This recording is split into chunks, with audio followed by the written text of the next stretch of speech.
3 weeks after they buried her father, they told Clara to come down to dinner. She had not left her room much since the funeral. The house felt wrong without him, too quiet in some corners, too loud in others, full of footsteps that did not belong to the man who had raised her. Her father, Baron Hartwell, had died so suddenly that the whole county still whispered about it. One evening he had been laughing at his own table. 3 mornings later he was gone. Clara had loved him more than anyone in the world, and now the world felt very large and very cold. So when her stepmother's maid knocked and said there was to be a dinner that night and that Clara was expected, she almost said no. She had no heart for company, but the maid lowered her eyes and said the words that changed everything.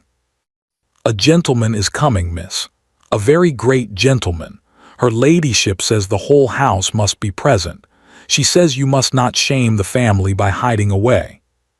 Shame the family, as if grieving her own father was something shameful. Clara went to her wardrobe to dress, and that was the first strange thing. Every gown she owned was gone, the soft blue one her father had loved, the cream silk she had worn last Christmas, the green that brought out her eyes, all of them gone from the wardrobe as though they had never existed. Only one dress hung there now, alone on the rail. A morning gown, heavy black crepe, plain and stark, the kind a widow wears. No lace, no color, nothing to soften it. Clara stood and looked at it for a long moment. Something in her chest tightened, though she could not yet say why. She told herself there had been a mistake. She rang the bell and asked the maid where her other gowns had gone.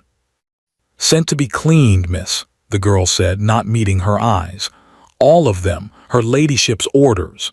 She said the black would do for tonight.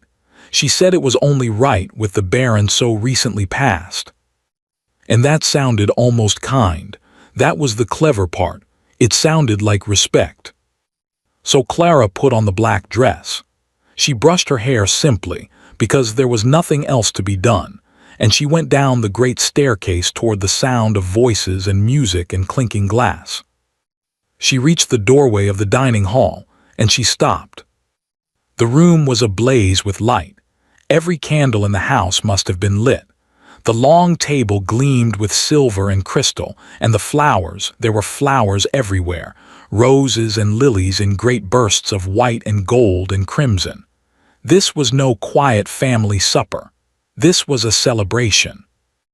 And every single person in that room was dressed in color. Her stepmother, Lady Hartwell, sat at the head of the table in deep rose satin, diamonds at her throat, more diamonds in her hair. Her 2 daughters shone beside her. Augusta, the elder, wore a gown the color of ripe plums, and Grace, the younger and quieter one, sat in pale yellow with her hands folded in her lap. Guests filled the rest of the seats, all of them bright as a garden in June. And there in the doorway stood Clara, alone, in black, a single dark figure at a feast full of light. Every head turned toward her.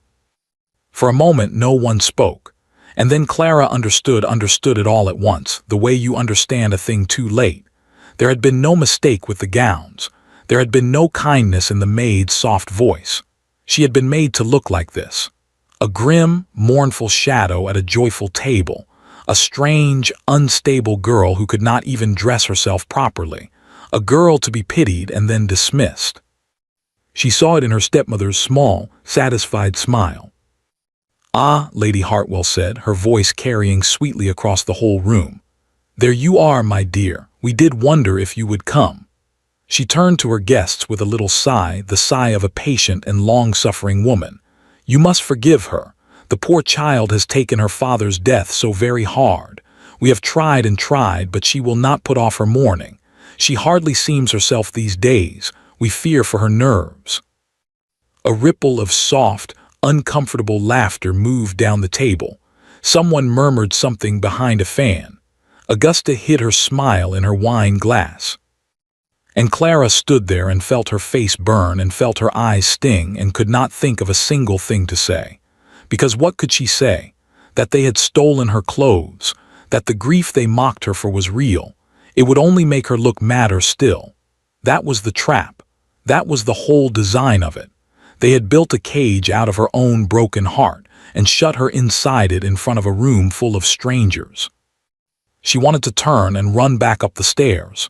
She very nearly did. And it was in that exact moment, with her stepmother smiling, and the guests tittering, and Clara caught frozen in the doorway with nowhere to hide, that the double doors at the far end of the hall opened. The butler's voice rang out over the room. His Grace, the Duke of Ashford. Everything changed. The laughter died in an instant. Chairs scraped as guests rose. Lady Hartwell shot to her feet so fast she nearly upset her glass, her whole face rearranging itself into delight. For this was the great gentleman. This was who the whole evening had been arranged for, a duke, unmarried, powerful, and rich beyond counting. Every mother in 3 counties had dreamed of putting her daughter in his path. And now here he was, walking into the Hartwell dining hall. He was younger than Clara had expected, and taller, with dark hair and a face that gave nothing away. People said the Duke of Ashford was cold. People said he had a heart of stone, that he had never in his life been moved by anything. Looking at him, Clara could almost believe it. His eyes swept the room slowly, taking in the candles, the flowers, the diamonds, the bright and smiling faces all turned toward him. Lady Hartwell swept into a low curtsy. Your Grace, you honor us. Welcome, welcome. May I present my daughters? But the Duke was not looking at her daughters. He had gone very still. His gaze had stopped at the doorway, on the one figure in that whole glittering room who was not smiling, who was not shining, who stood apart from all of it in plain and heavy black. He looked at Clara for a long, long moment. Lady Hartwell's smile faltered. Your Grace, my daughters Augusta and Grace are. The Duke did not seem to hear her. He set down the glass a footman had pressed into his hand without drinking from it, and he crossed a little way into the room. And when he finally spoke, his voice was quiet, but it carried into every corner, and not one person dared to breathe. He was not looking at the diamonds. He was looking at the girl in black. Tell me, said the Duke of Ashford, why does this house feast in silk and gold, with the Baron 3 weeks in his grave, while the only person in this room who wears her grief honestly is the one you have set laughing at? The silence that followed was so complete that Clara could hear the candles hiss. Lady Hartwell's face went white beneath its powder. And the Duke turned his gaze back to Clara and asked her, only her, the one question no one else in that house had thought to ask. Who are you? The question hung in the air.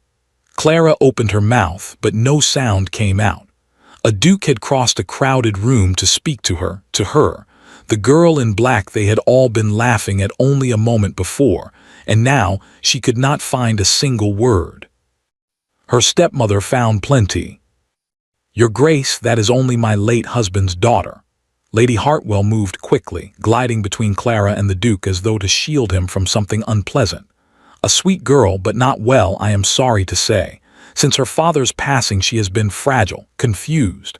We do what we can for her, but grief has quite unsettled her mind. You mustn't trouble yourself with her. She lowered her voice, but not so low that the nearest guests couldn't hear. Truly, it is a sadness in this house. We keep her with us out of Christian duty. It was beautifully done. In 3 sentences she had explained away everything, the black dress, the silence, the strange girl in the doorway. She had turned cruelty into charity, and she had done it smiling. Clara felt the words land on her like stones, not well, fragile, unsettled. Each one built the cage a little higher. What could she say against it? If she protested, she looked exactly as mad as they claimed. If she stayed silent, she agreed with them. There was no move on the board that did not lose. Grace, the younger sister, looked down at her plate and did not raise her eyes. The Duke of Ashford listened to all of it without a flicker of expression. And when Lady Hartwell finished, He did not do what everyone expected. He did not nod politely and let the matter drop. He did not turn to be introduced to Augusta, who was standing very straight in her plum-colored gown, waiting to be noticed. He simply looked at Lady Hartwell, and then at Clara, and then back again. And there was something in that cool, measuring look that made the whole room uneasy. "Grief," said the Duke, "is not a sickness. It is what we owe the people we loved. I would think better of this house if more of it were on display tonight and less of the jewelry." A gasp, quickly stifled, ran round the table. Nobody spoke to the Duke of Ashford like that, and here he was, speaking that way to a room full of people who had done nothing but flatter him. The guests did not know where to look. Augusta's face had gone blotchy. Lady Hartwell's smile was still fixed in place, but her eyes had turned to ice. "Your Grace is too kind to notice her," she said, and there was the faintest edge under the sweetness now. "Please, sit. You are the guest of honor. Let us not spoil the evening with such gloomy talk." "I have not yet decided whether I will sit," the Duke said. And that landed like a slap, because everyone in that room understood what it meant. A duke did not travel to a house like this one for nothing. His presence was a prize, an honor Lady Hartwell had clearly worked hard to arrange. To have him standing in the doorway saying he had not decided whether he would stay was a humiliation far greater than any she had planned for Clara. Clara watched it all in astonishment. She did not understand this man. She had never met him in her life. Why would a duke, a stranger, a cold and famous stranger, walk into her stepmother's dining hall and take her part against the whole room? It made no sense, and yet there he stood. "Perhaps," the Duke went on, in that same unhurried voice, "someone in this house can tell me how the Baron died." The question dropped into the room like a stone into still water. For a heartbeat, nobody answered. Clara saw something flicker across her stepmother's face, there and gone, too fast to name, but she saw it. And she was not the only one. The Duke saw it too. Clara was sure of it. His eyes had not left Lady Hartwell's face. "A fever," Lady Hartwell said at last. "A sudden fever, Your Grace. It took him very quickly. We were all quite devastated." "A fever," the Duke repeated. "In a man of 50 who, the last time I saw him, could outride men half his age." He let the words sit there. "How very sudden indeed." "You knew my father." The words were out of Clara's mouth before she could stop them. Her voice sounded small in the great room, but it was steady. It was the first thing she had said all evening. The Duke turned to her, and for the first time, something in that hard face softened, only a little, only for a moment, but Clara saw it, and it went straight to her heart. "I knew him," he said quietly. "A long time ago your father did something for me that I have never forgotten, something that cost him a great deal and for which he never once asked to be repaid." He paused. "I came here tonight because of him, not for a dinner, not for company." His gaze moved just briefly to Augusta in her fine gown and then away again, dismissing her without a word. For him. Lady Hartwell had gone very still. "I don't understand," Clara whispered. "No," said the Duke, "I don't believe you do. I don't believe anyone in this house has told you the truth about anything." He reached into his coat. "But your father did not leave things to chance. He never did." And he drew out a letter. It was folded and sealed, worn a little at the edges as though it had traveled a long way. And Clara knew the handwriting on the front the instant she saw it. She would have known it anywhere. It was her father's hand, that strong, slanting script she had watched fill 100 pages, the hand that had signed her name into the family Bible on the day she was born. Her heart turned over in her chest. "Your late master wrote to me before he died," the Duke said, and now he was speaking to the whole room, though his eyes stayed on Clara. "This letter reached me only days ago. In it, he asked me to come to this house. He told me he feared for something, he did not say what. And he asked me, as a man who owed him a debt of honor, to look in on his daughter, and to make certain she was safe and well and treated as she deserved. He lifted his eyes then and swept them slowly around the table, over the flowers, the candles, the diamonds, the frightened guests, and Lady Hartwell's bloodless face. "He did not tell me," the Duke said, "that I would arrive to find him already 3 weeks in the ground, nor that I would find his daughter dressed in mourning and made the joke of her own father's table while the rest of this house feasted. Nobody moved, nobody breathed. So you will forgive me," the Duke of Ashford finished very softly, "if I do not sit down, not until I have learned exactly what has been happening under this roof."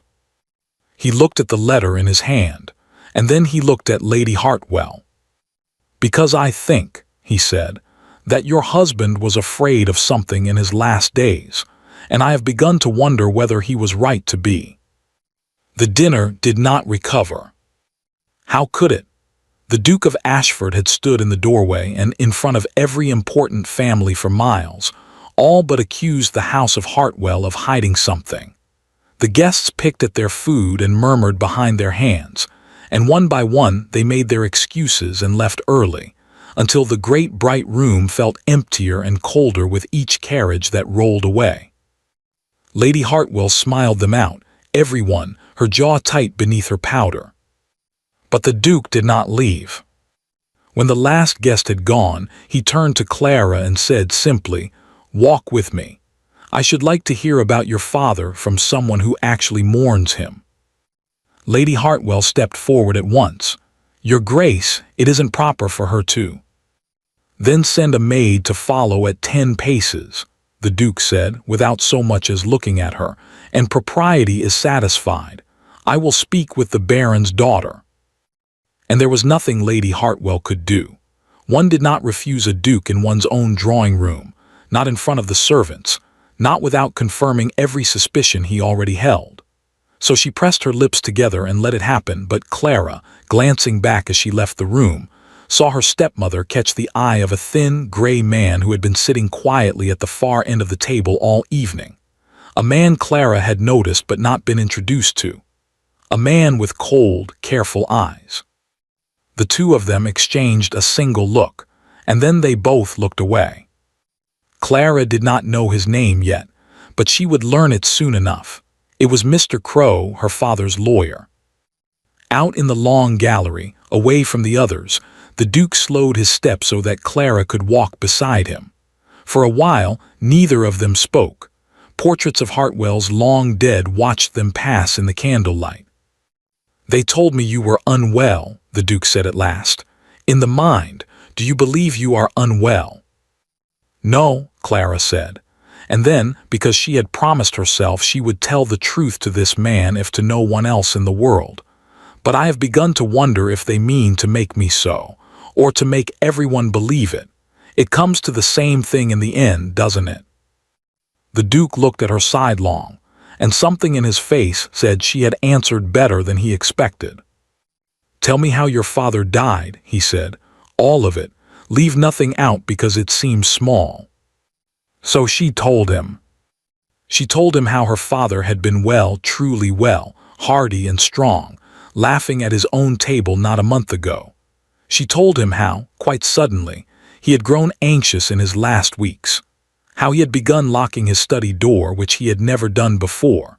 How he had sent urgently for Mr. Crow and shut himself away with him for a whole afternoon and come out looking pale and grim. "He told me," Clara said slowly, "that he was putting things right. That was all he would say. 'I am putting things right, my girl, and no one will cheat you of what is yours.' I didn't understand what he meant. I thought there would be time to ask." Her voice caught. There wasn't.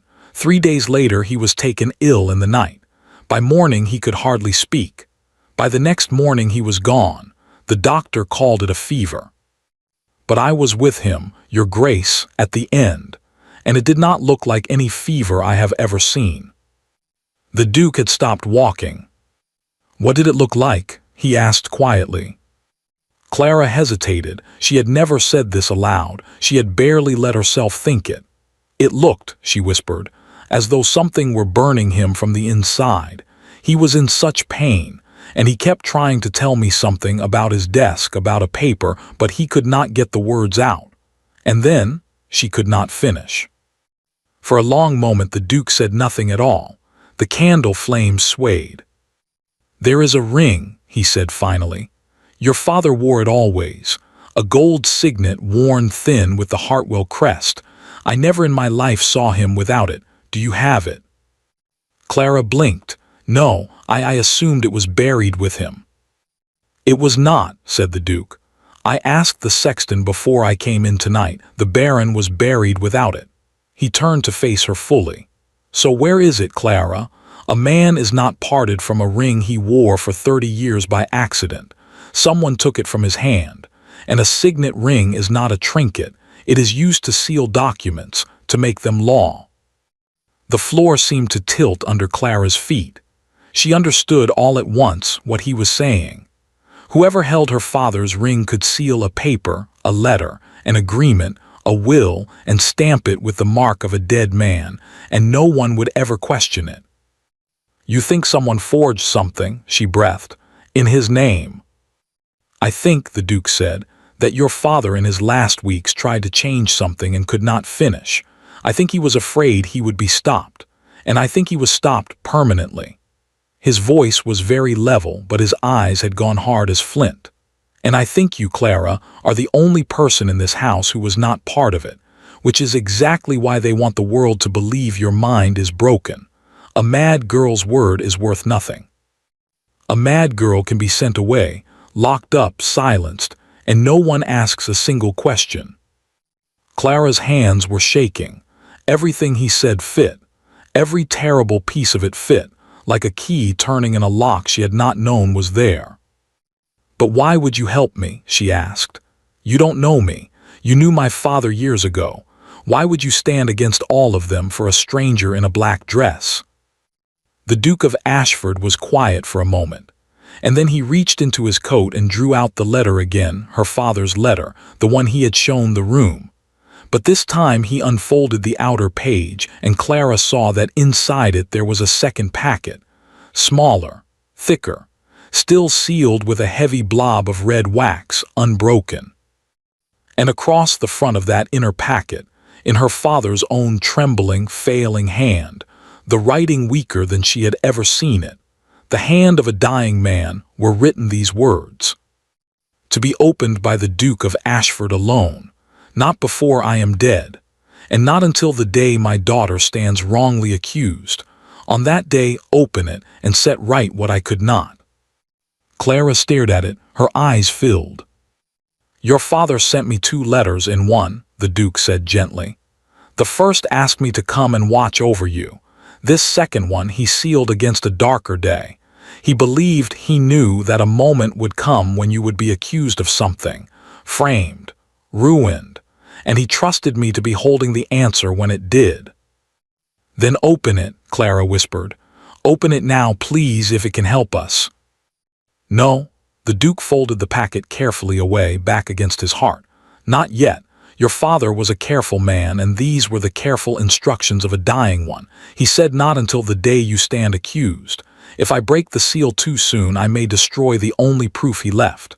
Whatever is in here, he meant it to strike at exactly the right moment and not 1 hour before." He looked at her steadily. "So we wait, and we watch, and we let them believe they are winning." Clara wanted to weep and wanted to hope, and did not know which was safe. "And when they make their move against you," said the Duke of Ashford, "as your father swore they would, I will be holding his answer in my hand." Neither of them saw the thin gray shape that had been standing in the shadows at the end of the gallery. Mr. Crow had heard every word, and he turned very quietly and went to find Lady Hartwell. The Duke of Ashford did not go home that night, nor the next. He took rooms at the inn in the village, close enough to call on the house each day, and call he did. He came the next morning, and the morning after that, and by the end of the week the whole county was talking of nothing else. The cold Duke of Ashford, who had turned away every ambitious mother in 3 shires, was calling daily at Hartwell, not on the lovely Augusta in her fine gowns, but on the strange younger daughter they said was not right in the head. Lady Hartwell could not stop him. That was the maddening thing. To bar a duke from the house would be to declare open war, and she was not ready for that. So she smiled and served him tea and seethed. And Clara began slowly to breathe again. She had not realized how alone she had been until she was no longer quite so alone. The Duke asked her real questions and listened to her real answers. He did not talk over her or explain her feelings back to her the way her stepmother did. When she spoke of her father, he did not sigh and change the subject. He remembered him too, and told her small stories of the man she had lost. The time the Baron had ridden through a storm to keep a promise. The time he had given his own coat to a beggar and caught a chill for a week and never once complained.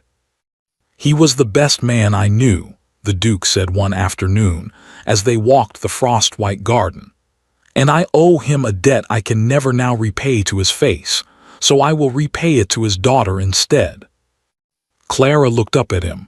"Is that all I am to you then, a debt?" She had not meant to say it. It slipped out, and she felt her cheeks go hot at once. The Duke stopped walking. For a moment he looked at her, really looked, in that way that seemed to see straight through to the bone, and something moved behind his eyes that had nothing to do with any debt. "No," he said quietly, "it is not all you are. It stopped being that some days ago, I think, and I have been trying not to notice." He looked away, out over the frozen hedges, and his jaw tightened. "It is a poor time for it. You are grieving and in danger, and the last thing you need is a man complicating your heart. So I will say only this, and then I will say no more of it until you are safe and free and can answer with a clear head." He turned back to her. "When all of this is finished, Clara, when your name is your own again and no one can touch you, I should like to ask you a question, and I should like you to be free to say no." Clara's heart was beating very fast, and if I should not want to say no, "Then that," said the Duke with the ghost of a smile, "would be the best news I have had in a long and lonely time." He offered her his arm. "But first we save you. Everything else waits." It was the happiest she had felt since her father died. And it was, though she did not know it yet, the last peace she would have for a long while. Because that very night, everything began to come apart. Clara could not sleep. Her mind was too full of the Duke, of her father, of the sealed packet waiting somewhere for its terrible day. And so, when the house was dark and quiet, she rose and lit a candle and did something she had not had the courage to do since the funeral. She went to her father's study. The door was locked as it had been since he died. But Clara knew where the spare key hung, and her stepmother, so careful about many things, had forgotten this one. She let herself in. The room smelled of him still, of tobacco and old books and leather. It broke her heart and steadied it at the same time. She stood among his things and let herself remember, and then she began, quietly, to search. He kept trying to tell me something about his desk, about a paper. Those had been his last words to her. She had never understood them. Now she meant to. She searched the desk. She searched the shelves. She was about to give up when her candlelight fell on her father's portrait, hanging where it always had above the cold hearth, and she saw that it hung the smallest bit crooked, off by an inch. Her father, who had been so particular, would never have left it so. Her heart began to pound. She lifted the portrait down from the wall, and behind it, tucked into a gap in the paneling where the frame had hidden it, was a single sheet of paper. She unfolded it with trembling hands. It was torn, ripped roughly along one edge, as though it had once been part of something larger and the rest had been taken away. But what remained was in her father's own hand, that strong slanting script, and at the top of it were the words that stopped her breath. "The last will and testament of Edmund, Baron Hartwell. I hereby revoke all former wills. To my beloved daughter, being my only true child and heir, I leave the whole of my estate, my lands, my house, and my fortune entire, that no one may ever cheat her of what is. And there the page tore off. The rest was gone. But it was enough. It was proof. Her father had changed his will. He had written it out in his own hand, revoking whatever came before, leaving everything to her. Somewhere there had been a finished, witnessed, sealed version of this, and someone had destroyed it or hidden it and torn away all but this one fragment. And below the torn line, squeezed into the margin in shakier ink, as though added later and in fear, her father had written one last thing. A warning, a name. Clara read it, and the blood drained from her face. Because the name written there, the name of the person her father had feared, the person he believed would try to cheat and silence and destroy her, was not the name she expected. It was not Lady Hartwell. It was written in her father's dying hand, and it named someone Clara had trusted, someone who had smiled at her and comforted her and stood beside her at the graveside with tears in their eyes. The candle shook so hard in her grip that the shadows leapt across the walls. She read the name again, praying she had mistaken it. She had not. And behind her, very softly, the study door clicked shut. Clara spun round. She was not alone. Clara spun round, the torn page clutched against her chest, her candle throwing wild shadows across the walls of her father's study. Someone was standing just inside the closed door. For one terrible moment she could not see who it was, and her mind ran through every dreadful possibility at once. Her stepmother, come to catch her. The gray lawyer Mr. Crow, come to finish whatever cruel business had been started in this very room. Her heart hammered so hard she thought it might burst. Then the figure stepped into the candlelight, and Clara saw a small, frightened face and a pair of wide, anxious eyes. It was Grace, her younger stepsister. Clara's breath rushed out of her. Of the whole household, Grace was the one who had never been cruel to her. She was quiet, always in her mother's shadow, always looking down at her hands. Clara had scarcely exchanged a dozen real words with her in all the years they had lived under the same roof, but Grace had never laughed at her. At the dreadful dinner, while Augusta had hidden her smile in her wine, Grace had stared at her plate and gone pale. "Grace," Clara whispered, "you frighten me half to death. What are you doing here?" "I might ask you the same." Grace's voice was barely more than a breath. Her eyes dropped to the torn page in Clara's hands, then flew back up to her face, and there was fear in them, real fear, the kind that has lived in a person a long time. "You should not be in here. This room is meant to stay locked. If Mama knew you had a key—" She stopped and pressed her lips together and glanced back over her shoulder at the door as though something might be listening on the other side of it. Clara made a decision then. Perhaps it was foolish, but she was so tired of being alone in this, so tired of not knowing whom she could trust, that she took the chance. "Grace," she said quietly, "do you know how my father died?" The girl went very still. "A fever," Grace said, but she said it the way a person says a lesson they have been made to repeat, flat, hollow, not believing a word of it herself. "You don't think it was a fever," Clara said. "I can see that you don't." Grace's eyes filled with tears. She shook her head once quickly, and then she was across the room in 3 steps, gripping Clara's wrist with cold, shaking fingers. "You have to be careful," she breathed, so low that Clara had to lean close to hear it. "You don't understand what she is capable of, and it isn't only her. There's a man, Crow. They talk when they think no one is near, and I hear things, Clara, I hear things I wish I never had. They are not finished with you. Whatever they did to your father, they mean to do something to you as well, not the same way, but they mean to be rid of you. They have a plan. I don't know all of it. But I know it is close now. And I know the Duke frightens them because he will not go away, and they cannot have him seeing too much." Clara's blood ran cold. "What plan, Grace? What are they going to do?" "I don't know, I swear I don't." Grace's tears spilled over. "But when it comes, when they move against you, please, please believe that I did not want any of it. I am not brave. I have never once been brave, but I am not like them. I am not." She wiped her face with the back of her hand, a child's gesture.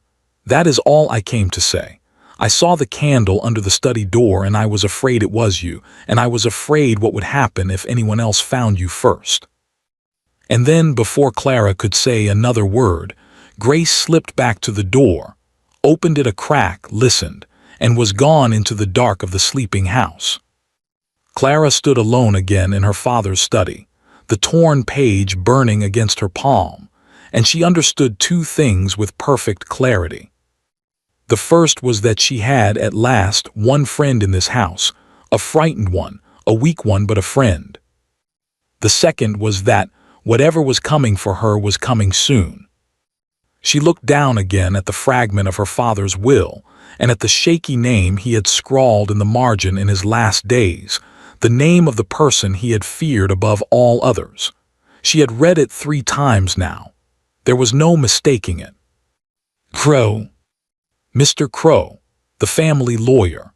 The gray, careful man who had served her father for 30 years, who had drawn up every contract and settled every account, who had stood at the graveside in a black armband with his head bowed, and Clara remembered it now, and it turned her stomach, dabbed at his eyes with a handkerchief while they lowered her father into the ground. He had wept.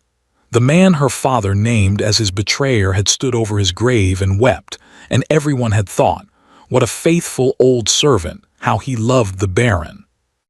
Clara folded the torn page as small as it would go. She did not dare leave it in the study, where they might come looking. She did not dare hide it in her room, where Grace had warned her a plan was closing in. So she tucked it deep into the boning of her stays, against her ribs, where no maid dressing her and no searcher tossing her drawers would think to look. She would carry it on her body, next to her heart, until the day she could put it into the Duke's hands. Then she blew out her candle, locked the study behind her, returned the key to its hook, and went back to bed to lie awake until dawn. The blow, when it came 3 days later, and it came exactly as Grace had feared, not with violence but with a smile in front of witnesses, in the one way Clara could not fight. It was a bright, cold morning. The Duke was expected to call at 11, as he did most days now, and Clara had risen early and dressed with care, her spirits lifting a little at the thought of seeing him. She had not yet found a moment to tell him about the torn page. Lady Hartwell had seen to it that they were never quite alone, always with a maid hovering, always with some interruption. But today she had resolved, today she would find a way. She would slip the fragment into his hand if she had to. She came down to the morning room, and she knew at once that something was wrong. Her stepmother was there, seated very upright by the window, her hands folded in her lap, her face composed into an expression of deep and sorrowful gravity. Augusta stood behind her chair, arms crossed, wearing a small, ugly smile she did not trouble to hide. Mr. Crow stood by the cold fireplace, gray and still, a leather folder under his arm, and 2 of the manservants stood by the door, which was strange, for the servants did not usually stand about in the family rooms. And there, laid out upon the table in the center of the room, on a square of black velvet as though it were evidence in a courtroom, were 3 things.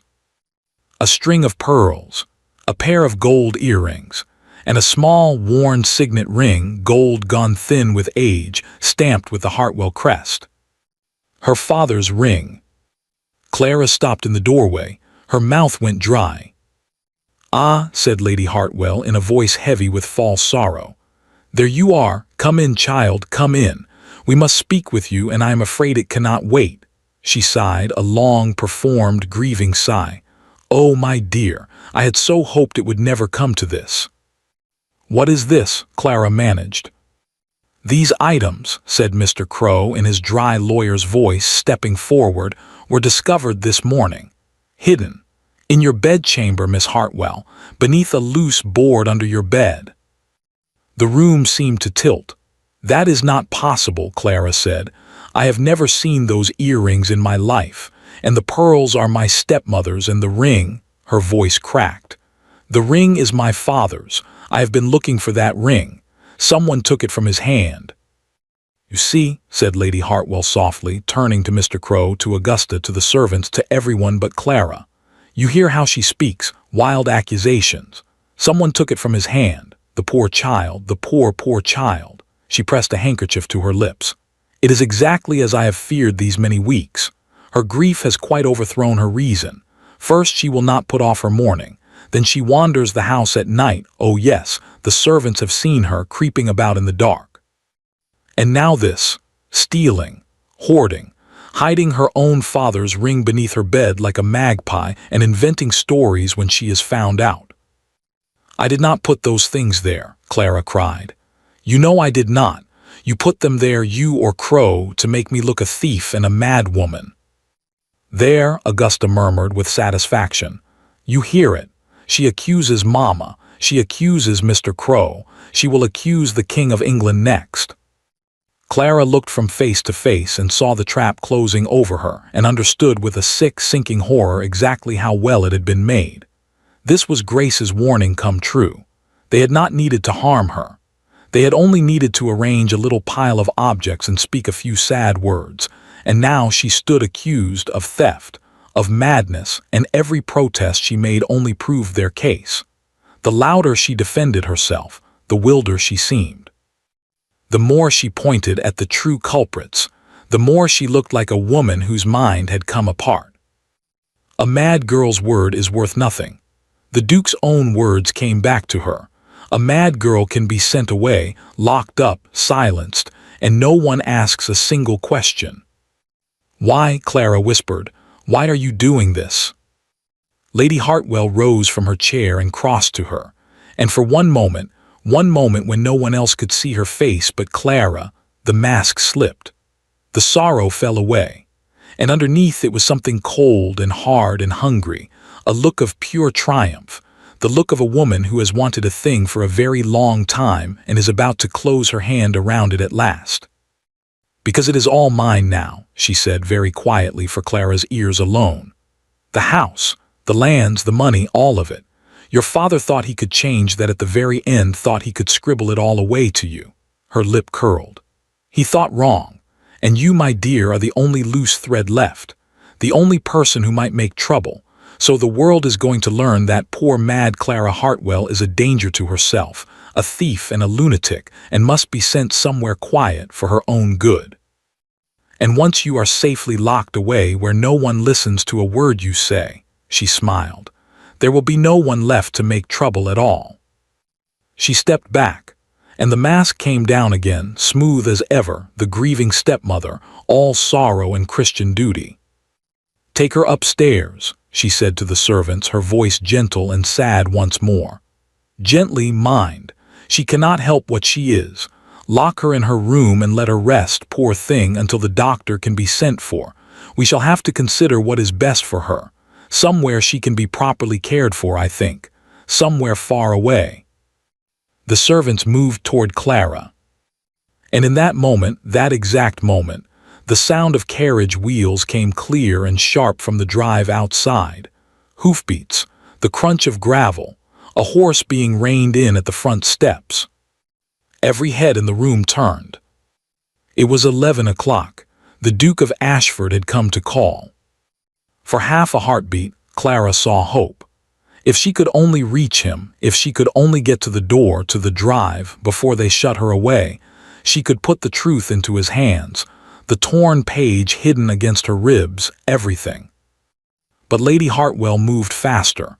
Quickly, she hissed to the servants, all pretense of gentleness gone. "Take her up the back stair, now, before he comes in." And to Mr. Crow, low and urgent, "You know what to do about the Duke. Give it to him today. It ends today." Clara felt hands close on her arms. "No," she said. "No, let me go, the Duke, let me speak to him."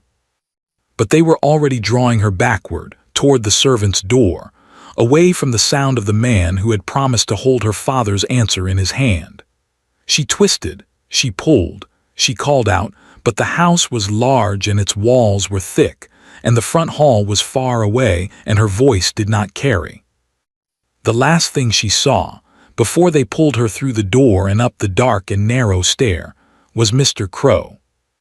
He had opened his leather folder, and he was drawing out a single sheet of paper, a letter, folded and sealed, and moving, calm and unhurried and gray as ash, toward the front of the house, toward the sound of the Duke's arrival. A letter for the Duke. And Clara, dragged struggling up the stairs, understood that whatever was written on that page, it had been written to destroy her, and that the Duke of Ashford was about to read it, alone, with no one there to tell him it was a lie. The Duke of Ashford stood in the front hall of Hartwell House with his hat in his hand, and he knew at once that something was wrong. He had been calling on this house for the better part of 2 weeks, and in that time he had learned to read it the way a hunter reads a wood. There was a wrongness in the air this morning. The servants would not meet his eye. A maid who passed through the hall hurried away too quickly, and from somewhere above and behind, faint, muffled, quickly silenced, he thought, for just a moment, that he heard a voice raised in distress. He turned toward the stair. "Your Grace." The voice was dry and smooth. Mr. Crow had appeared at the far end of the hall, gray and composed, a leather folder held against his chest. He came forward with the unhurried tread of a man who has all the time in the world, and he bowed a little too low, a little too long. "Forgive me for receiving you in her ladyship's stead," Crow said. "The family is much distressed this morning, and Lady Hartwell is not fit to be seen. A most painful business, most painful. Might I beg a moment of your time, in private?" The Duke did not move toward the stair, though everything in him wanted to. Years of hard experience had taught him to gather all the pieces before he struck, so he inclined his head and allowed the lawyer to lead him into a small side parlor, and he waited. "Your Grace has taken a kind interest in the younger Miss Hartwell," Crow began, once the door was closed. "A charitable interest.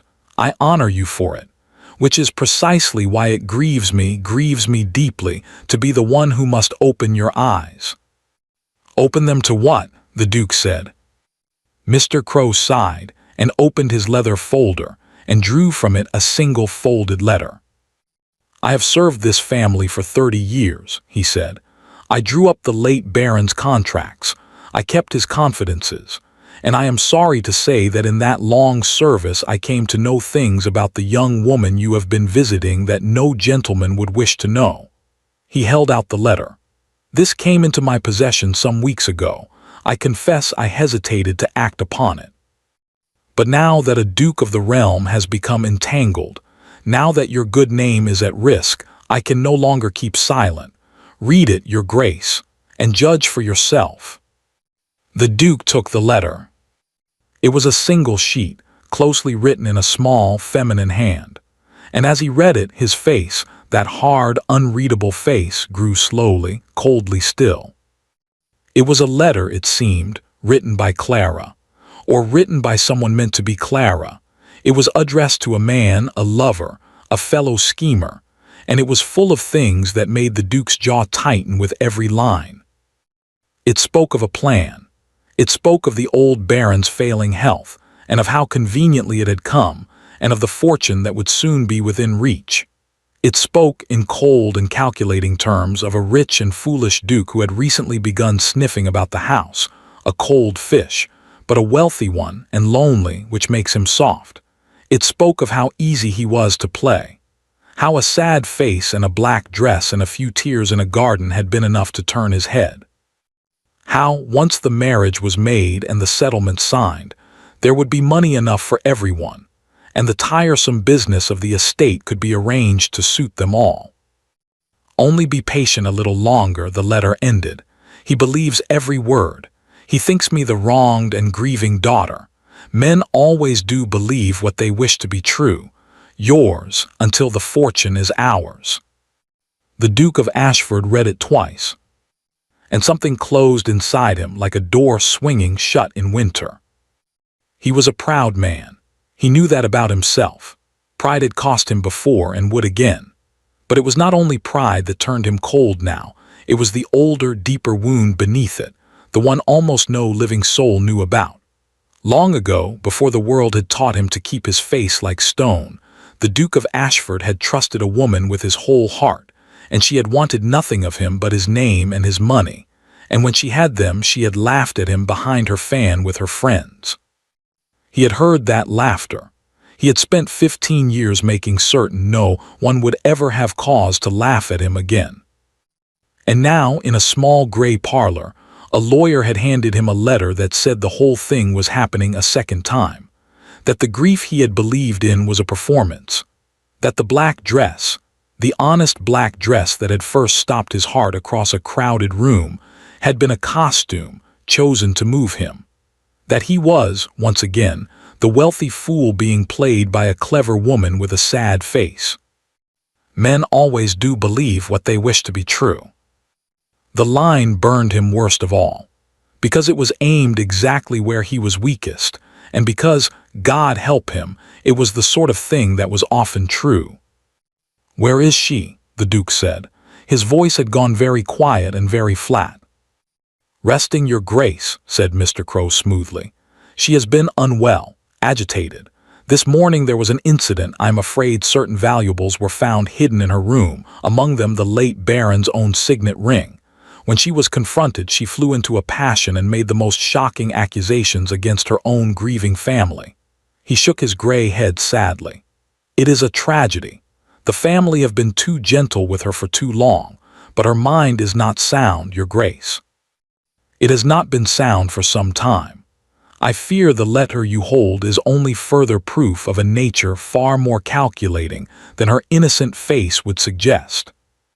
The Duke stood very still, the letter cold in his hand. Every instinct he had spent his life honing was at war within him. Part of him, the part that had walked the frost-white garden with her, that had heard her speak of her father with a grief too raw to be false, that had seen her lift her chin and say, "I have begun to wonder if they mean to make me mad," that part of him roared that this was wrong, that this letter stank of a trap, that no woman who wept as she had wept over her father could have written these icy words. But the other part, the old, wounded, wary part, the part that had built 15 years of armor so that no one could ever wound him again, that part looked at the letter and saw only the shape of an old humiliation coming round once more. And it whispered, "You knew. You always knew. You let your guard down for the first time in 15 years, and look how quickly they moved to use it. Better to feel the cold now than the laughter later." He should have asked to see her. He knew later that this was the moment, that if he had only pushed past Crow and climbed those stairs and looked into her face and asked her plainly, everything might have been different. But pride is a kind of blindness, and a man who has been taught that trust is the same as weakness will, in the moment of his deepest hurt, reach for coldness the way another man reaches for a rail in the dark. "Then I have been a fool," the Duke said at last, and his voice was like the closing of ice over a pond. "It seems I came here to honor a good man's memory and stayed to be made a plaything by his daughter." He folded the letter with a snap. "You have done me a service, Mr. Crow, however little I thank you for it." Crow bowed, hiding his satisfaction. "I take no pleasure in it, your grace." "No," said the Duke coldly, "I don't suppose you do." He turned toward the door. "Tell Lady Hartwell I shall not call again, and tell her daughter—" He stopped. For the briefest instant something crossed his face, a flicker of pain quickly crushed. "Tell her nothing.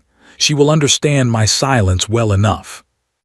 And he walked out of the parlor and across the front hall, and out the great doors into the cold, bright morning, and he did not look back.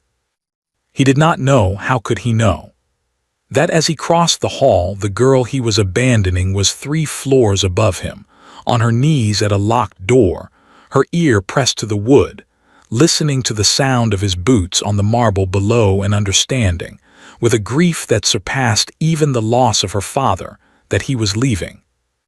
"No," Clara whispered to the empty, locked room. "No, please come back, come up, ask me, only ask me." But the great doors boomed shut below.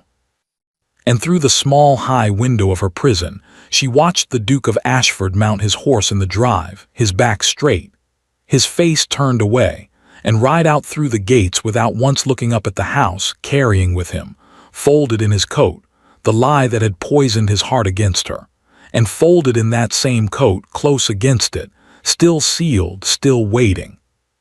Her father's answer, the one thing that could save her, riding away in the pocket of the one man who now believed she deserved to be destroyed.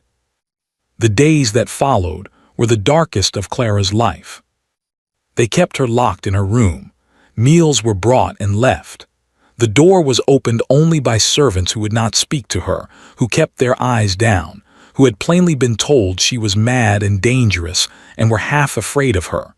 She heard the word asylum through the walls more than once. She heard talk of a doctor coming from London, a doctor, she understood, who could be paid to sign whatever paper was put in front of him. She still had the torn page hidden against her ribs, but what good was it now?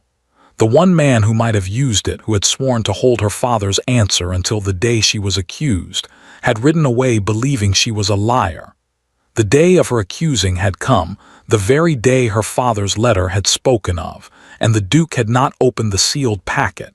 He had not even known to. He had believed the wrong page. He had ridden off with the truth in one pocket and the lie in his heart, and never guessed that the moment her father had prepared for had already arrived. Everything her father had built to protect her had failed.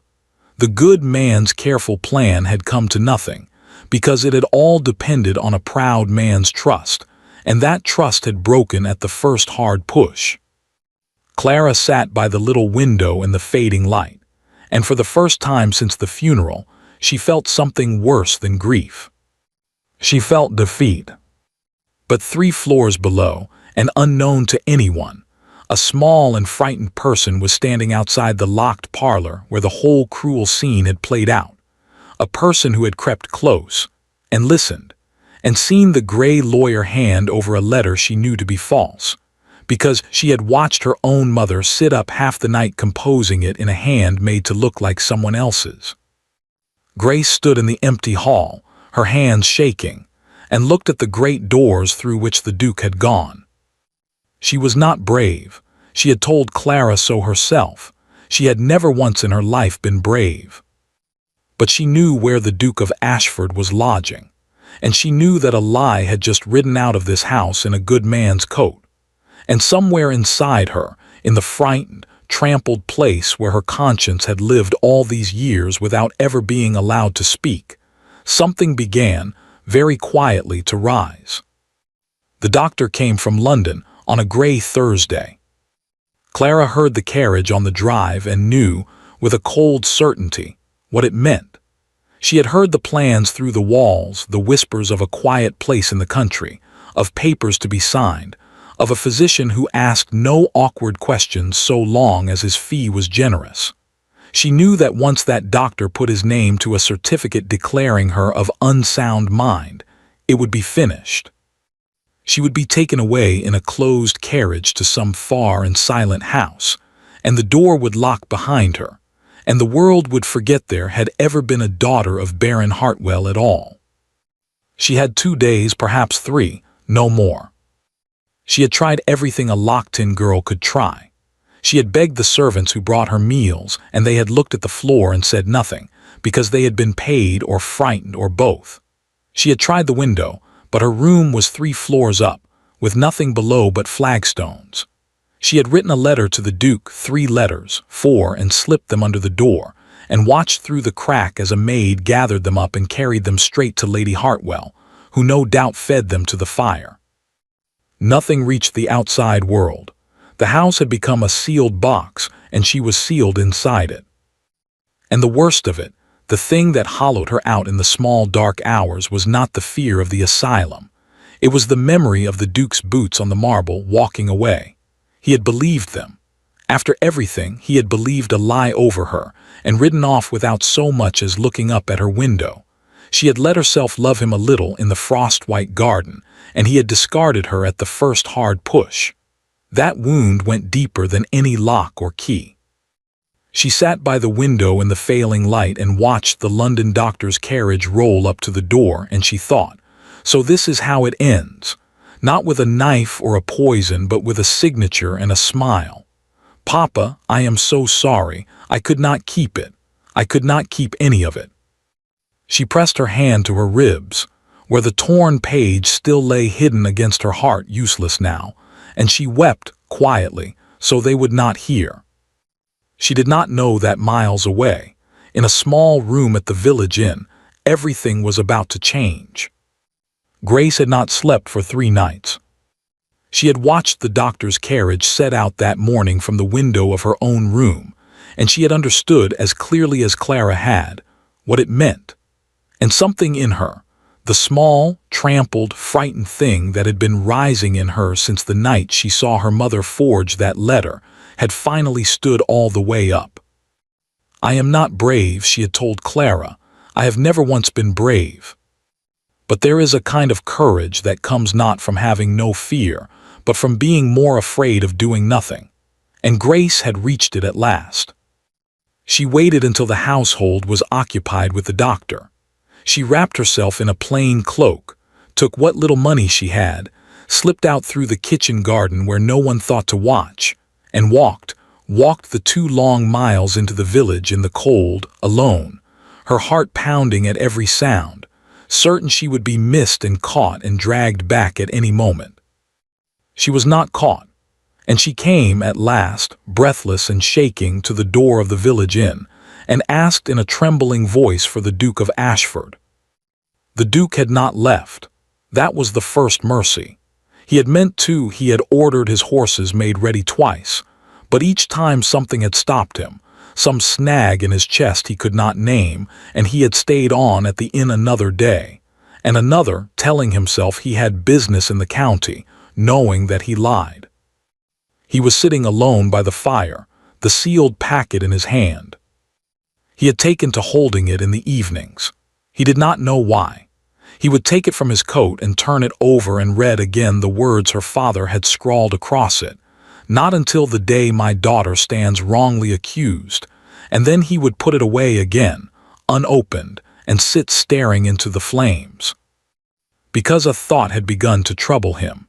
It had started as a whisper and groan over the long cold days into something he could not silence. Wrongly accused. The word was wrongly. The Baron had not written if my daughter does wrong. He had written when my daughter stands wrongly accused, as though he had known, dying, that a false charge was coming, as though he had foreseen the very thing, that someone would accuse his innocent girl of a crime, and that on that day the truth in this packet would be needed. And Crow had come to him with a letter accusing Clara of exactly that, of scheming, of falseness, of a calculated fraud, an accusation, delivered the very morning Crow said valuables had been found in her room, delivered by the one man the Baron had trusted with all his affairs for 30 years. The Duke had ridden away in a fury of wounded pride and had not stopped to think. But pride cools, given time, and he had been given a great deal of time in this small, quiet room, and as it cooled, the pieces had begun to shift and settle into a different shape, an uglier, colder shape. What if the letter had been the accusation her father foresaw? What if the very thing that had turned him against her was the trap the Baron had died trying to protect her from? He sat by the fire, turning the packet over and over, and he thought, I nearly did it. I nearly rode away and let it happen, whatever it is, because a clever letter found the oldest wound I have and pressed on it. God forgive me. I have spent 15 years so afraid of being made a fool that I never once considered I might be made a murderer's instrument instead. It was in that moment, the packet in his hand, the doubtful groan at last, that a knock came at the door, and the innkeeper's voice announced that a young lady was below, half frozen and much distressed, begging to see him on a matter of life and death. And Grace was shown in. She stood in the doorway, small and shaking, her cloak still dripping, her face white with cold and terror. And she looked at the great cold Duke of Ashford, whom she had every reason to fear, and she forced the words out before her courage could fail. "Your Grace," she said, "my sister is innocent. The letter you were given was a lie. My mother wrote it herself. I watched her do it, copying another hand all through the night. There was never any lover, never any plot. Clara stole nothing. They hid those things in her room, and now there is a doctor come from London to declare her mad, and they mean to take her away tomorrow or the next day and lock her up forever, and she will never come out again." Grace's voice broke. "I am not brave. I should have spoken weeks ago, but I could not let them do it. Please, please, she has no one. You are the only one who can stop it." The Duke rose slowly to his feet. "You watched your mother write the letter," he said. "Yes. And the accusation, the theft, the madness, all of it arranged." "All of it because your father," Grace caught herself. "Because her father changed his will at the end. He left everything to Clara. My mother and Mr. Crow could not allow it. She stopped, and then said the thing she had never dared say aloud, the thing that had haunted her for weeks. Your Grace, I do not think the Baron died of any fever. I think they killed him. And I think Clara is the only one left who stands between them and everything they wanted. That is why she must be silenced. That is the whole of it." For a long moment, the Duke of Ashford did not move. And then he looked down at the sealed packet in his hand, at the words written there in a dying man's trembling script. "Not until the day my daughter stands wrongly accused." The day had come. It had come and gone, and he had been too blind with old hurt to see it. But it was not too late, not quite, not yet. "Then the moment your father wrote of," the Duke said quietly, "is now." And with Grace watching, wide-eyed, he broke the red wax seal at last, the seal a dead man had set against this very hour, and unfolded the packet that had ridden in his coat, unopened, through all these cold and wasted days. Inside was not a letter. Inside was a document, thick, formal, closely written, and bound at its foot with ribbon and a seal Clara would have known at a glance, for it had been made by the worn gold signet ring her father had never taken from his hand. It was the will, not the torn fragment hidden against Clara's ribs, the whole of it, complete, signed, witnessed, legal beyond any challenge. The true last will and testament of Edmund Baron Hartwell, revoking all others, leaving his entire estate to his only daughter, of which he had, being a careful man who feared exactly what came to pass, entrusted a full and lawful copy to the one man he believed no one could bribe or frighten, an old friend who owed him a debt of honor, the Duke of Ashford. And beneath the will, in the Baron's own hand, was a second paper, a letter after all, the last words of a dying man, written in the hope that they would be read at exactly this moment. The Duke read it standing by the fire, and as he read, his face, that hard, unreadable, stone-cold face, changed in a way that Grace had never seen a grown man's face change before. "My friend," it began, "if you are reading this, then I am dead, and it did not come by nature. I have not much time and less proof, so I will be plain. I have changed my will to leave all to my daughter, for she is my only true child and the only soul in this house who loves me for myself. My wife and my lawyer, Crow, mean to prevent it. I have seen it in their faces. I have found figures in Crow's accounts that do not add, and I believe he and my wife have been robbing me for years and mean now to have the whole. I think they will kill me before I can make the new will safe. And I think, when I am gone, they will turn on my girl and destroy her name so that no one will believe her and put her away where she cannot trouble them. So I send you two things, the true will whole and lawful which you now hold, and this my last request.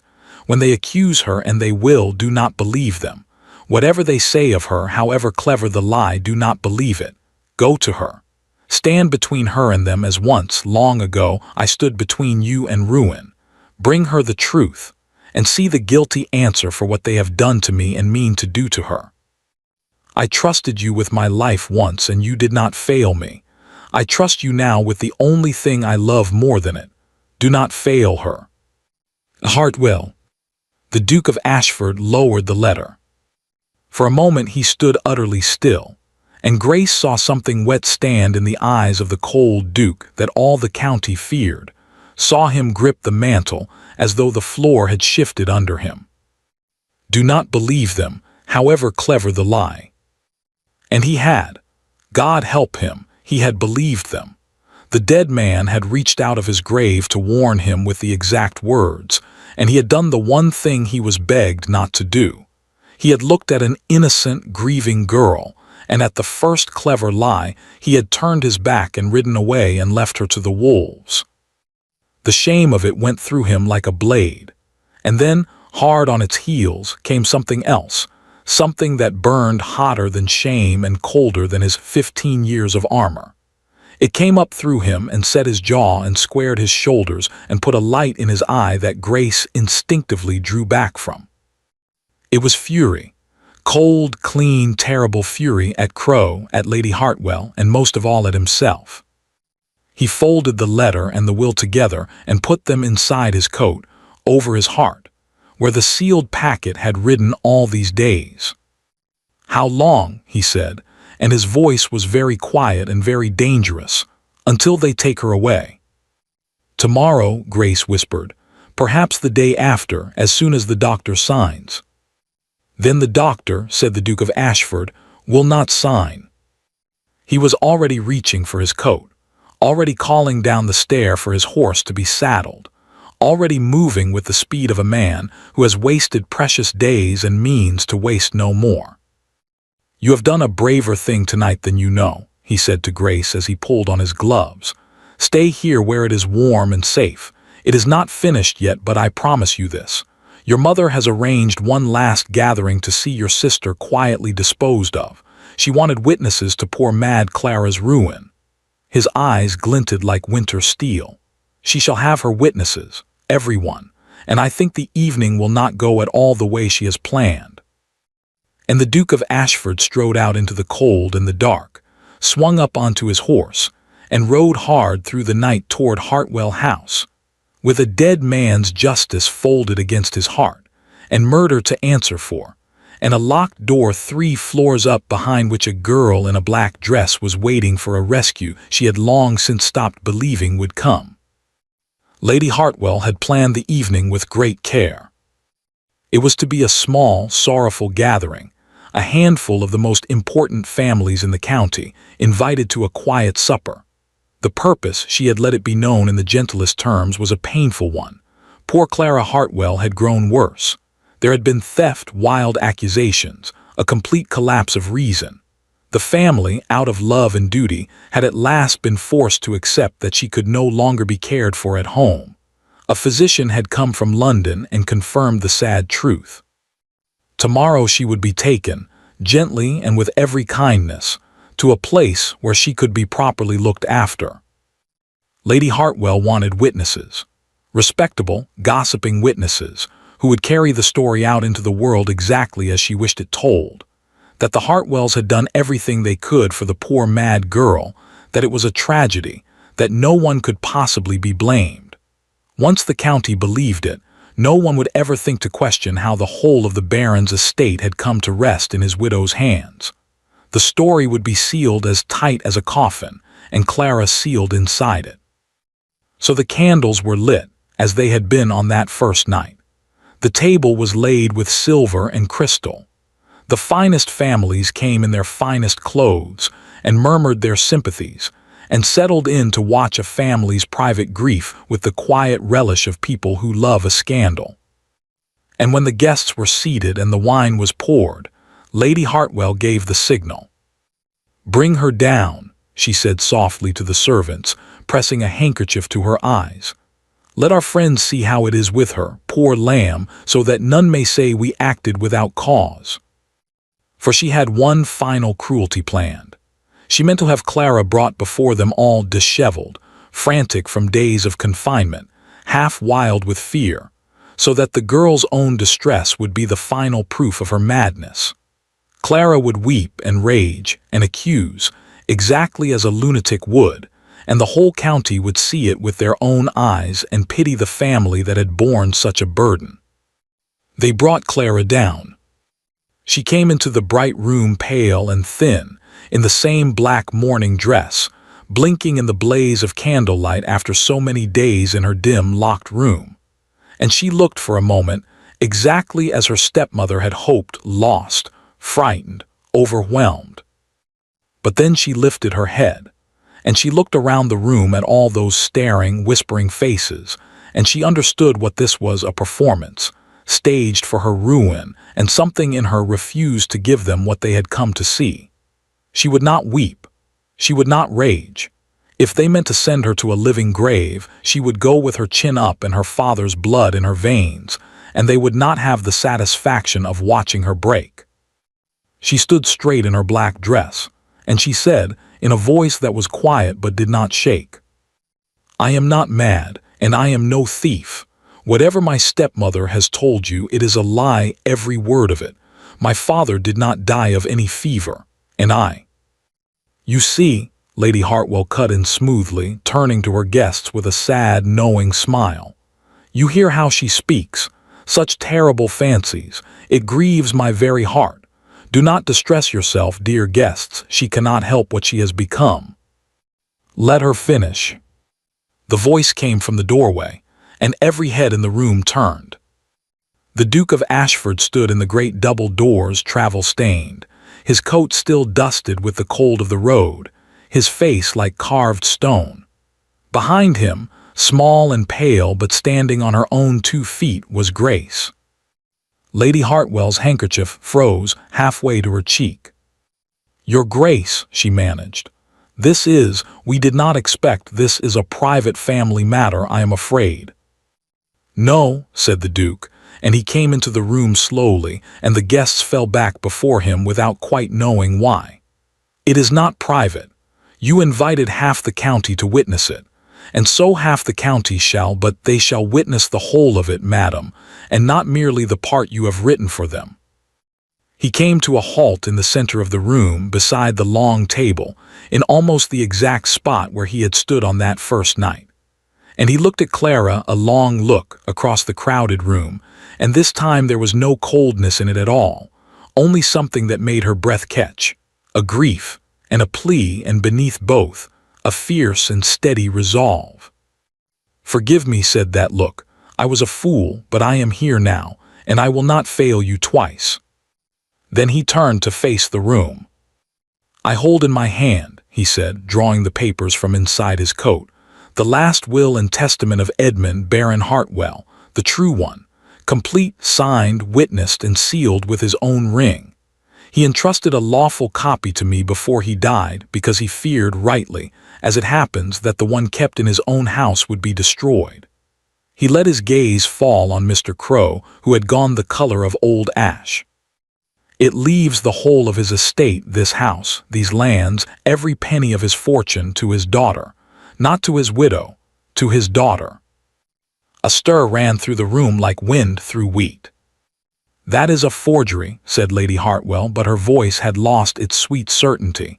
"A clever forgery. She has bewitched him, the scheming little—" "I have not finished," said the Duke, and something in his tone silenced her utterly. "For the Baron sent me a second paper, sealed against this very night, his own last words, written, he said, in the hope that they would be read aloud on the day his daughter was falsely accused." He unfolded the letter. "It seems that day is tonight, so I shall read them, and you will all hear from a dead man's own hand exactly what was done in this house." And in the ringing silence, the Duke of Ashford read the Baron's letter aloud, every word of it. He read of the changed will. He read of the figures in Crow's accounts that did not add. He read of a widow and a lawyer who had robbed a good man for years and meant to have the whole. He read the Baron's own conviction that they would kill him before he could make the new will safe, and his certainty that, when he was gone, they would turn on his daughter and destroy her name and put her away where no one would listen. "When they accuse her, and they will, do not believe them." By the time he finished, there was not a sound in the room. The guests had gone white. They were staring not at Clara now, but at Lady Hartwell and at the gray lawyer beside her, whose hands had begun, very slightly, to shake. "Every word of that is the raving of a sick old man," Lady Hartwell said, but her voice cracked down the middle. "You cannot prove." "Can I not?" said the Duke. "The Baron's accounts still exist. His man of business in London keeps copies your Mr. Crow could not reach to burn. I have already sent for them. When they are laid beside Crow's, every stolen pound will show. That is proof enough to hang a man." He turned to Crow. "And a man facing the gallows, in my experience, grows suddenly very eager to tell the truth about who else stood beside him, if it might save his own neck." It was a shot in the dark, but it struck home. Mr. Crow, gray, careful Mr. Crow, who had served the family for 30 years, who had wept at the graveside, looked at the ring of horrified faces, and at the will in the Duke's hand, and at the noose the Duke had just dangled before him, and 30 years of loyalty collapsed in an instant into pure and naked self-preservation. "It was her doing," he burst out, flinging up a trembling hand toward Lady Hartwell. "The whole of it hers. She came to me, she said the Baron meant to leave everything to the girl and cut her out with nothing. She said no one need ever know, it was she who mixed the powder for his wine. I only kept the accounts.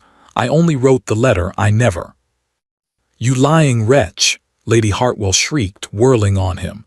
"You crawling coward, you were glad enough of the money."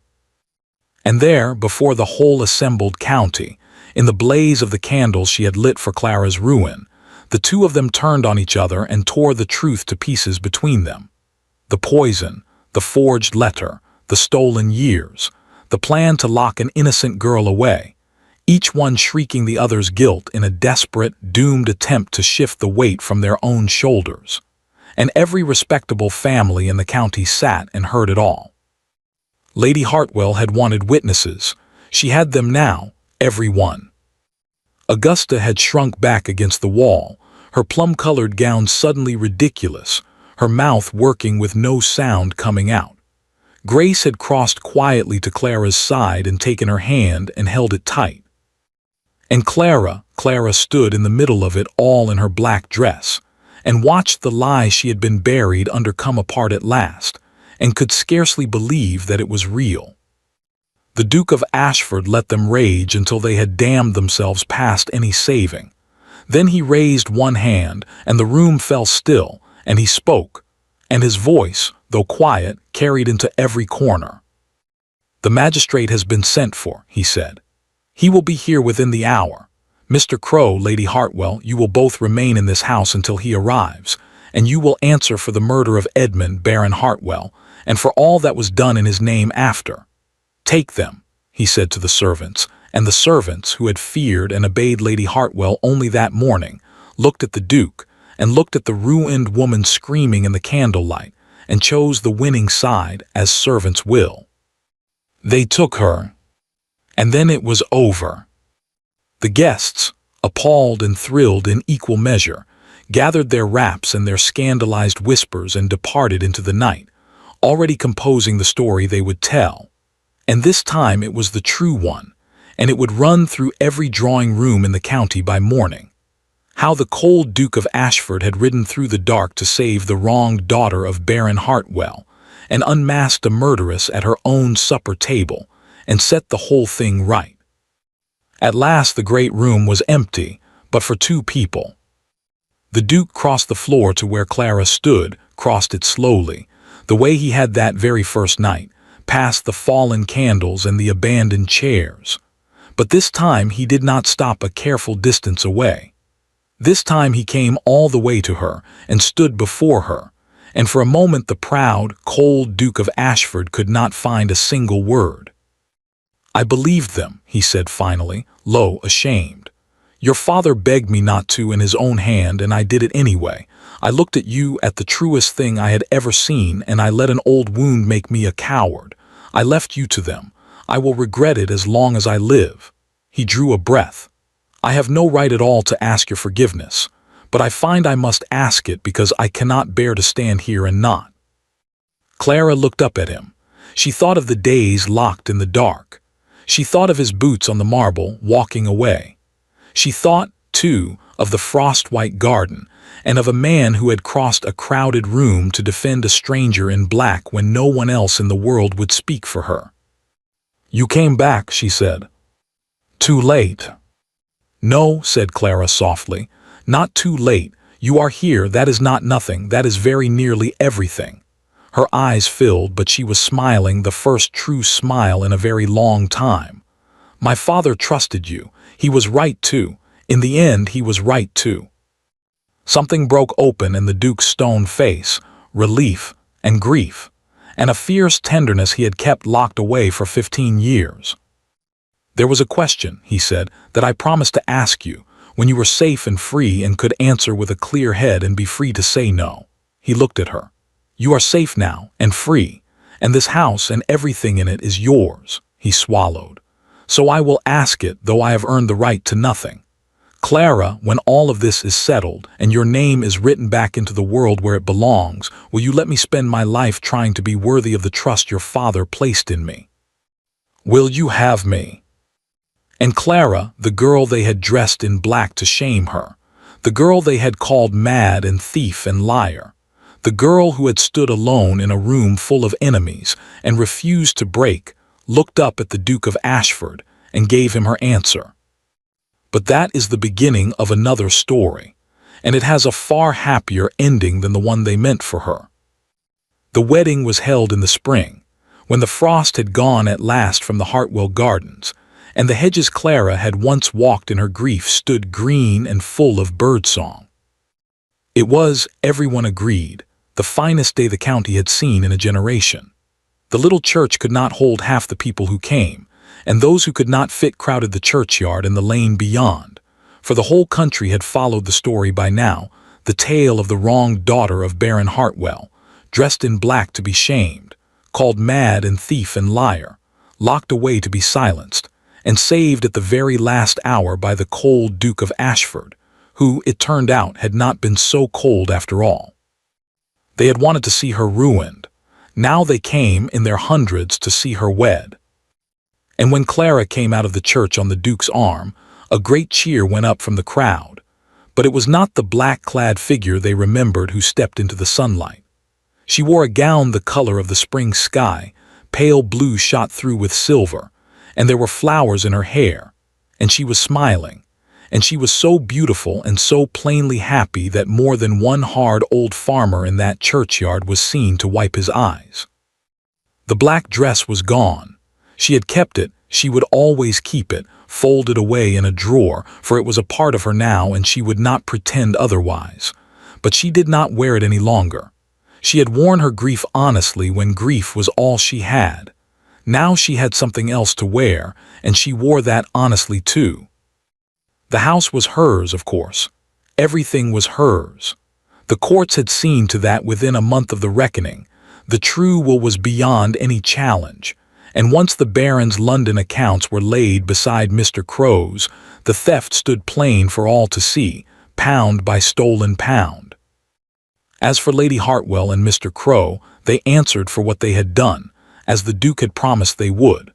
The magistrate came that same night, as he had said, and the two of them were taken away in a closed carriage, still trading accusations, into a darkness far deeper and far more lasting than the one they had prepared for Clara. The county spoke of the trial for years afterward. It is enough to say that neither of them ever troubled Clara, nor anyone else again. The powder that had been mixed into an honest man's wine was paid for in full.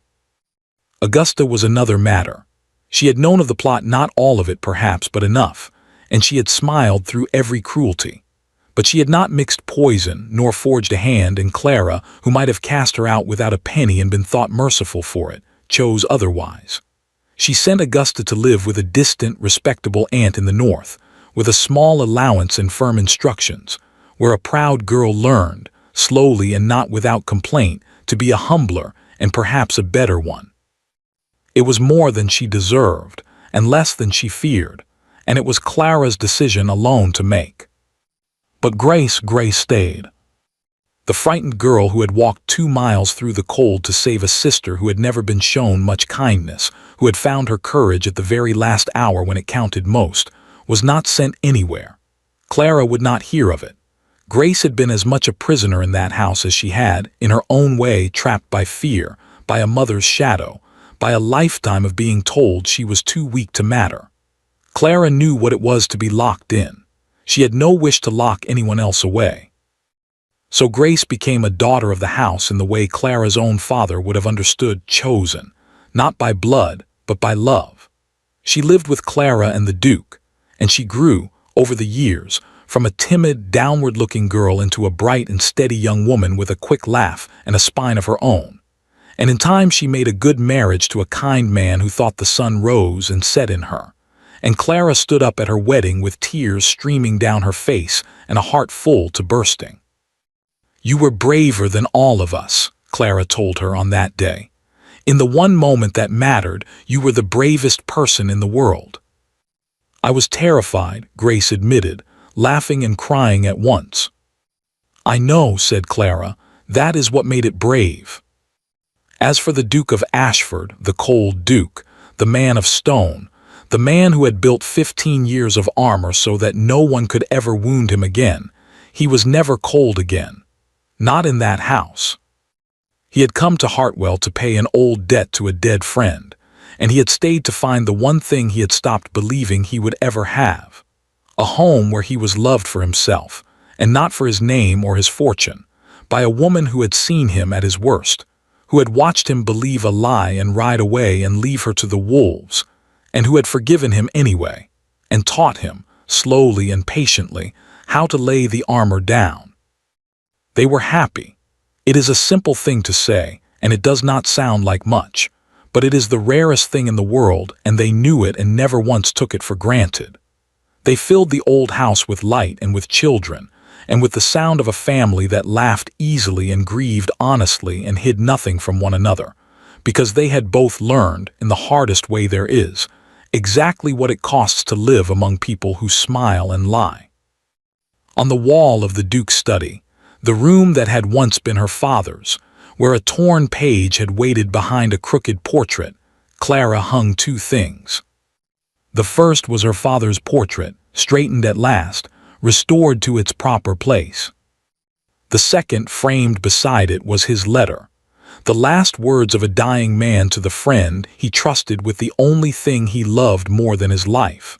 "Do not believe them, however clever the lie. Go to her. Stand between her and them. Do not fail her." The Duke read it every morning. He had failed once when it mattered most. He had spent the rest of his life making certain he never would again. And sometimes, on a winter evening, when the candles were lit and the fire was warm and the children were finally asleep, Clara would come and sit beside him, and he would take her hand, and remember the first time he had ever seen her, a single dark figure in a room full of jewels, the only honest thing in a house full of lies, standing straight and alone with her heart breaking, refusing to be ashamed of her own grief. "Do you know," he told her once, "I think I loved you from that very first moment, before I knew your name, before I knew anything at all. You were the only true thing in the room, and something in me knew it before my head did." "I was wearing black," Clara said, smiling. "They dressed me in it to shame me." "I know," said the Duke of Ashford, and he lifted her hand and kissed it. "And instead you wore the truth. It was the most beautiful thing I had ever seen." He smiled, the warm, unguarded smile that only she had ever been allowed to see. It still is. Outside, beyond the windows, the spring had come again over the Hartwell lands, green and gold and full of light, and every color in the world. And the girl in the black dress wore all of them now. Thank you for listening to the story all the way to the end. If you enjoyed one of our stories, let us know where you're watching from in the comments. And if you'd like to support the channel, you can join as a member or send a super thanks or super chat. Your support helps us continue creating more stories like this. Don't forget to subscribe for more stories.